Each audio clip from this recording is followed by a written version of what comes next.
Welcome back to Storytime Empire. Today's story is about a weird neighbor getting up to weird activities. Make sure to like and subscribe before the story begins. I hope you enjoy. Okay, so I've never really been the kind of person who gets overly curious about neighbors. You know, the type who watches them from behind the curtains and tries to figure out their life stories. Not me. I've always figured that as long as they're not blasting music at AM or letting their dog poop on my lawn, we're cool. But then I moved to this new place, and well, I guess this is where my story starts. So, I move into this quiet neighborhood, super typical, with kids on bikes, people jogging, the whole thing. I'm thinking this is going to be great, a nice change of pace from the craziness of city life. And everything seems pretty normal, except for my neighbor, Mr. O'Connell, the guy living next door. His house is a bit of a mess compared to everyone else's. The yard is like a jungle, with weeds taller than some of the kids around here.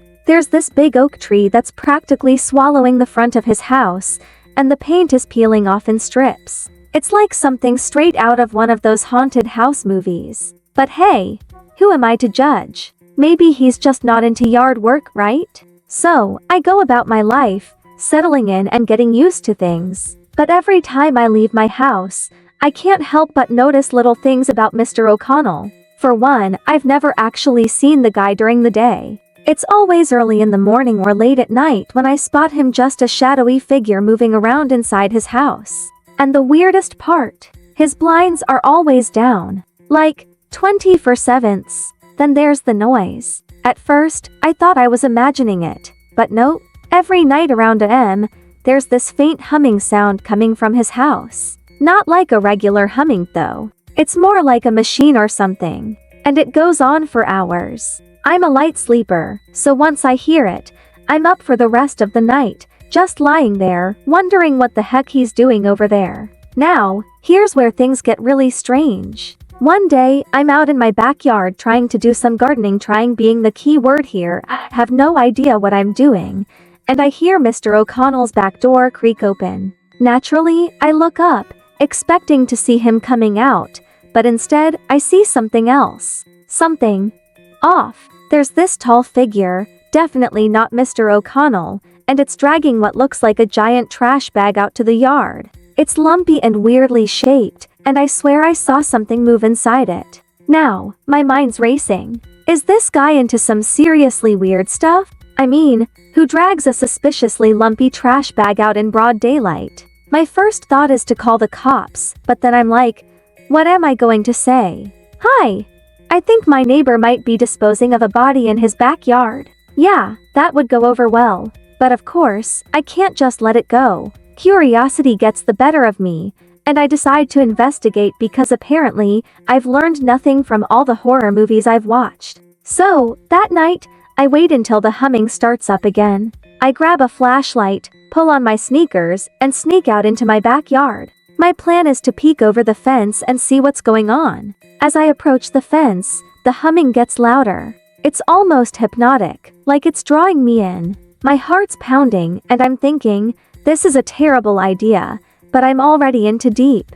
I peek over the fence, and there it is, Mr. O'Connell's yard, lit up by this eerie green glow. The source? Some kind of contraption in the middle of the yard. It looks like a cross between a satellite dish and an antenna, with wires snaking out in every direction. And standing right next to it is Mr. O'Connell, wearing what can only be described as a full-on sci-fi getup. Helmet, goggles, the works. I'm standing there, trying to process what I'm seeing when suddenly, the humming stops. Everything goes dead quiet. Mr. O'Connell, or whoever this guy is, turns around and looks right at me. Well, not at me exactly, but in my direction. I duck down, my heart ready to burst out of my chest. I don't know how long I crouch there, frozen, before I finally gather the nerve to peek over the fence again. But when I do, the yard's empty. The weird contraption is gone, and there's no sign of Mr. O'Connell. At this point, I'm freaked out enough to consider moving. But then, I get this weird thought. What if Mr. O'Connell isn't even human? The strange hours, the weird noises, the sci-fi gear, what if he's, like, an alien or something? I mean, it would explain a lot, right? But then I start second-guessing myself. Like, what if I'm just overreacting? Maybe Mr. O'Connell is some sort of eccentric inventor or a scientist working on some top-secret project. I know, it sounds just as wild as the alien theory, but at least it's a little more grounded in reality, right? And let's be honest, who hasn't heard of those genius inventors who are total recluses? Maybe he's working on the next big thing, and I just happened to stumble upon it. But if that's the case, why all the secrecy? Why the late-night activity, the weird noises, and the green glow? None of it adds up in any way that makes sense. The more I think about it, the more it drives me crazy. I start to notice other little things too. Like how there's never any mail in his mailbox. Or how no one else in the neighborhood seems to interact with him. It's like he doesn't even exist outside of those strange hours. I finally decide I have to do something. I mean, I can't just let this go on, right? So, I come up with a plan. The next time I see Mr. O'Connell or whoever he is, I'm going to confront him. Maybe not directly, but I'll casually ask him what's going on. Something like, "Hey, noticed you're up late a lot. Everything okay?" I figure if he's just a regular guy, he'll brush it off, and I'll finally have some peace of mind. But if he's hiding something, maybe I'll catch a hint in the way he responds. Days go by, and I don't see him at all. It's like he's vanished, which only makes me more determined. I start paying extra attention to his house, glancing out my windows every chance I get. But the place is completely dead, no lights, no sounds, nothing. I'm starting to wonder if he's even still there. Then, one night, just as I'm about to give up and go to bed, I see it. That faint green glow come. My heart starts racing all over again, but this time, I'm ready. I grab my phone and quietly slip out the back door, making my way to the fence. The glow is brighter than ever, and the humming noise is back, but it's different now, deeper, more intense. I peek over the fence, and what I see nearly makes me drop my phone. Mr. O'Connell is there, all right, but he's not alone. There are 3 other figures standing with him, all dressed in the same sci-fi gear, all facing this portal. That's the only way I can describe it.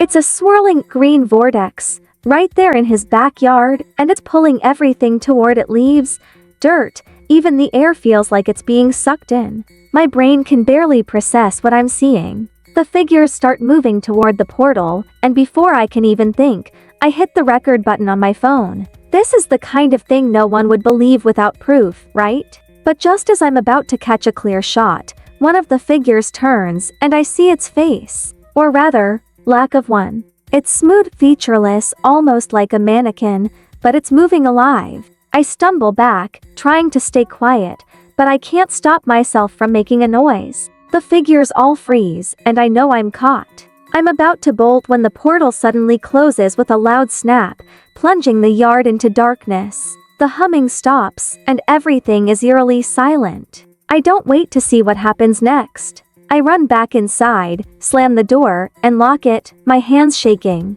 I don't sleep at all that night, just sitting by the window, staring at Mr. O'Connell's house, waiting for anything to happen. But nothing does. By morning, it's like the whole thing was just a bad dream. Except it wasn't. I still have the video on my phone. It's blurry and shaky, but the green glow and the figures are there, just like I remember. I don't know what to do with it. Part of me wants to show it to anyone, just to prove I'm not losing my mind. But another part of me is terrified. What if those things come looking for me? For now, I've decided to keep quiet. But I can't shake the feeling that if I start asking questions or sharing that video, something bad will happen. I'm trying to convince myself that as long as I leave them alone, they'll leave me alone. But every night, I find myself listening for that humming sound, wondering what Mr. O'Connell and those other things are really up to. And the weirdest part, the next morning, the yard was completely normal again. The grass was trimmed, the weeds were gone, and the oak tree had even been pruned. It's like the whole thing never happened. Mr. O'Connell's house looks almost ordinary now, but I know what I saw. I know what's out there. So, if you ever find yourself moving into a new neighborhood, and your neighbor seems a little off, do yourself a favor, mind your own business. Because sometimes, the truth is way stranger and scarier than anything you could ever imagine. And for now, I'm just hoping that truth doesn't come knocking on my door. How was today's story? Let us know what your favorite part was in the comments. Turn on notifications so you can be alerted when a new story arrives.